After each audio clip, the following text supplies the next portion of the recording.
Vamos ficar com o resumo desta quarta-feira, 23 de março, da novela O Cravo e a Rosa. Petrúquio diz a Catarina: já que você não quer dormir comigo, como você mesma falou, ele segura a Catarina pelo braço e diz: então é você que vai dormir com as vacas. Vamos! Catarina pergunta o que ele está fazendo e o chama de doido. Petrúquio dá para Catarina o travesseiro e o lençol para ela ir dormir com as vacas. Catarina manda ele abrir a porta. Já pela parte da manhã, Calixto vê Catarina dormindo no estábulo e a chama. Ela diz a Calixto que ele não precisa se preocupar com ela. Ela dormiu bem lá. Ela confessa que só estranhou um pouco ao deitar os rugidos das vacas. Mas ela acabou dormindo de tão cansada. Pode ir sem preocupação. Calixto é sincero e diz que ele não está preocupado com ela, ele está preocupado com as vacas. Ela diz: como se atreve? Calixto pede desculpas para ela e diz que está na hora de tirar o leite da vaca. A senhora não me queira mal, não. Eu aprecio muito a sua pessoa. Mas é que sem os leites a gente não faz os queijos, e sem os queijos a gente não vive. E eu costumo dizer aqui na fazenda que as vacas são até mais importantes que as pessoas. Catarina se levanta, pega as coisas dela sem falar nada. Calixto pergunta se ela ficou aborrecida com ele e ela fica calada. Lindinha pergunta a Catarina se foi tudo bem ontem à noite entre ela e o seu Petrúquio. A senhora não se importou dele ter chegado em casa tão tarde? Catarina mente e diz que por ela ele poderia não chegar nunca mais, não importa para ela. É que eu achei que a senhora tivesse ido dormir no estábulo por conta de mais um ataque de doideira dele. Você já me falou algumas vezes desses ataques de doideira. Eu já vi sim Petrúquio algumas vezes nervoso, mas doido, doido eu não tô certa de ter visto. Lindinha tenta colocar medo em Catarina e diz que começa assim. Primeiro ele fica nervoso, depois mais nervoso. A senhora, tomando cuidado, fica viva. Catarina diz que ela está exagerando e que ela sabe controlar o Petrúquio, porque se ele ficar doido, ela fica mais doida ainda. Petrúquio diz a Calixto que enquanto ele não arrumar outra pessoa para ficar no lugar de Januário, ele mesmo vai ajudar a fazer os queijos. Calixto diz que é bom, já que as encomendas estão voltando. Ai, seu Petrúquio, quem diria o Januário, filho de rico? Nem me fale, Calixto, nem me fale. O Januário passou para o outro lado. Ele é filho do inimigo. E filho de inimigo, amigo que não há de ser. Calixto diz que Januário nunca foi de briga, e Petrúquio diz que pelo sim e pelo não, ele não vai procurar por ele. Se aparecer de boa fé, eu recebo. Calixto diz a Petrúquio que ele encontrou com a mulher que ele pensa que ela teve um filho dele. Petrúquio pergunta se ele falou com ela. Perguntei direto nas fuças dela se ela tinha tido filho. Petrúquio pergunta: e aí? Ela respondeu o quê? Não, ela não falou nada. É a segunda vez que eu pergunto para ela e ela escorrega da minha mão como se fosse um peixe. Petrúquio diz que ele não está sabendo lidar com ela. Você tem que ir na casa dela obrigar ela a falar a verdade. Lindinha diz a Neca que ela fica pensando como é que o Januário tá lá metido com os ricos.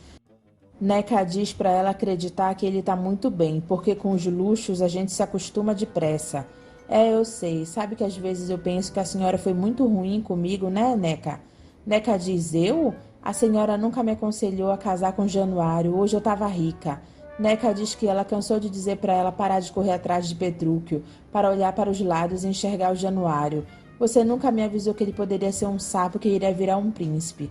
E eu lá sabia. A vida é assim mesmo, lindinha. A gente tem que agarrar as oportunidades, mesmo sem saber o que é direito. Você teve a sua e não pegou. Agora vai ter que amargar a vida como cozinheira e lavadeira que nem eu. Catarina pede ajuda a Neca e diz que ela quer aprender a cozinhar. Lindinha não gosta do que ouve. Neca estranha a atitude de Catarina e pergunta se ela está com febre. Catarina diz que ela está melhor do que nunca.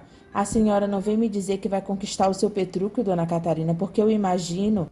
Neca não deixa a Lindinha terminar de falar e diz que ela acha melhor ela ir pegar mais ovos, porque o que ela trouxe não dá nem pro gasto. E deixa que eu me entendo com a dona Catarina. Lindinha fica com raiva. Neca diz a Catarina: ah, então a senhora tomou a decisão de ficar bem casada com seu Petrúquio. A senhora está certa, marido e mulher têm que viver bem. Catarina pergunta quem foi que disse para ela que ela quer viver bem. Ué, então por que a senhora quer aprender a cozinhar? Catarina diz que quer dar um jeito no Petrúquio e pergunta se ela soube que ela foi obrigada a dormir com as vacas. Neca diz que nessa casa tudo se sabe. Eu pensei bem, Neca, e descobri que para mim mandar no Petrúquio eu preciso mandar bem na cozinha. Ele não quer me ver cozinhar? Pois bem, depois ele vai ver com quantos paus se faz uma canoa. Neca manda ela começar descascando o chuchu. Catarina diz que é muito fácil, basta ela pensar que está arrancando a pele do Petrúquio. Neca olha assustada para ela. Fábio vê que Lourdes pegou o trem e foi embora. Ele vai até a casa de Lourdes e Bárbara. Bárbara abre a porta e vê que é ele. Ela diz: "Ah, é o Mudinho. A Lourdes não está. Você veio posar para os desenhos? Entra." Ela diz a Fábio que é tão entediante ficar corrigindo cadernos. Pena que não desenho, senão eu poderia desenhar você também. Mas se quiser, tem uma coisa que eu posso te ensinar. Você quer? Fábio balança a cabeça que sim. Bárbara diz que gosta muito de dançar, mas moça decente não pode sair de noite para dançar. Você sabe. Você quer que eu te ensine a dançar? Fábio balança a cabeça que sim. Os dois começam a dançar. Joaquim pede para Januário lembrar onde é a igreja que ele foi batizado, porque é necessário para ele registrar ele como filho dele. Pense, meu filho, pense. Januário tenta lembrar. Marcela pede para Serafim não ajudar o pai dela a encontrar os documentos de Januário. Serafim fica pensativo e Marcela continua dizendo que ela tem o maior amor pelo irmão dela e ela tudo fará para que ele seja feliz. Mas o meu irmãozinho foi criado na roça, ele não sabe enfrentar esse mundo. Imagina se acontece uma desgraça e ele herda metade da herança de papai. Poderá perder tudo num piscar de olhos. Serafim acha graça e diz que ele já está começando a entender onde ela quer chegar. Eu quero que, para o bem dele, o senhor suma com os documentos para que ele nunca seja considerado meu irmão, oficialmente. E, é claro, não tenha direito a herança nenhuma. Então diga, jornalista Serafim, vai me ajudar ou não vai? Você diz desaparecer com os documentos do Januário. Ela diz sim, se encontrar algum que preste, é claro. Pode ser que nem encontre. Essa gente da roça às vezes nem registra os filhos como se deve. Serafim diz que mesmo que ela faça isso, com a ajuda de um bom advogado, o pai dela pode fazer um testamento e dar metade da fortuna dela ao irmão, mesmo que não seja reconhecido oficialmente. Marcela diz que conhece o pai dela com a palma da mão.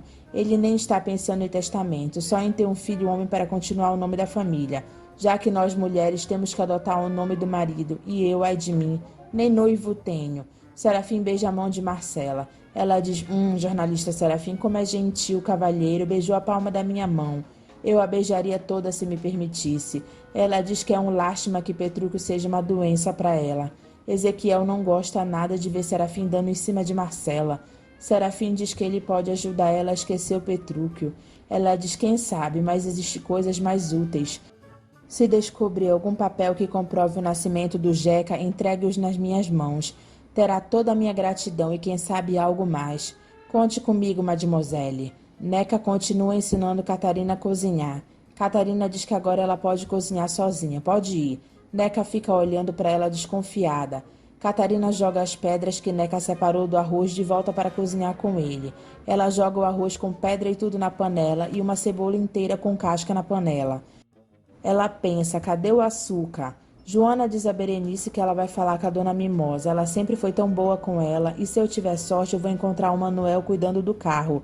Aí se ele ficar frente a frente comigo, ele vai ter que confessar que é motorista da casa. Berenice diz que ela faz muito bem e que ela não sabe por que ele insiste nessa mentira. Porque seria mais fácil ele reconhecer que ele não é quem ele diz ser. Joana diz: por orgulho, eu vou lá, eu vou dar um empurrãozinho no destino. Januário aparece com o terno pela primeira vez e Marcela diz que ele está parecendo uma almofadinha e pergunta se ele vai descer com o galo. Bom, eu não posso deixar ele aqui, vai que acontece alguma coisa. Eu ficarei aqui na suíte, pode descer sossegado, meu irmão, o seu galo estará em boas mãos. Joaquim manda ele confiar em Marcela, que ela tomará conta do galo. Januário diz: bom, nesse caso, ele entrega o galo a Ezequiel. Celso aparece com um terno na frente de Dalva e Candoca. Dalva diz: nossa, mas que terno mais bonito. Linho 120. Candoca diz que ela nunca pensou que ele tivesse dinheiro para pagar um terno tão bonito quanto esse. Celso diz que foi a avó dele quem deu para ele. Ela tinha as minhas medidas e já mandou o terno pronto. Dalva diz: engraçado, eu não vi o terno chegar. Ela mandou para uma tia que mora aqui em São Paulo e eu fui lá pegar. Ele pergunta a Candoca se ficou bom. Ela diz que ficou lindo, parece um príncipe. Dalva fica pensativa sobre o terno de Celso. Neca diz a Catarina que ela veio ver se está tudo certo. Catarina pergunta o que haveria de errado. Neca diz a Catarina que ela não tem prática na cozinha. Catarina diz que está tudo muito bem. De qualquer forma, eu vou fazer uma carne de panela para completar, porque o seu Petrúquio tem muita fome.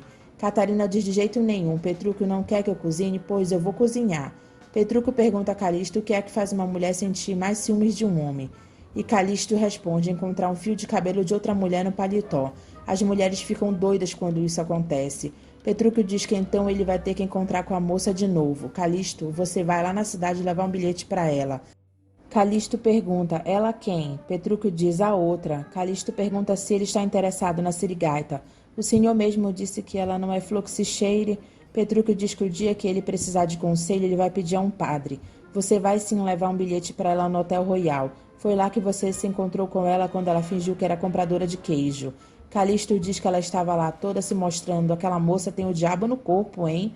Petrúquio diz se tem, é uma diabinha linda. Se eu não fosse casado... Calixto pergunta se ele quer fazer ciúme mesmo ou ele está querendo ver a moça de novo. Eu sei que ela está lá, toda perfumada, oferecida, e o senhor é casado com uma mulher que prefere dormir com as vacas. Será que o senhor não está gostando do oferecimento da outra? Chega de palpite, Calixto. Você vai lá levar o bilhete para ela sim. E tem mais. Vai com a Lindinha para que ela vá contar para Catarina. Teodoro diz a Batista que ele precisará se casar. Não há prefeito sem primeira-dama. Um político que se preze tem que estar casado. Ai, meu Deus, casar.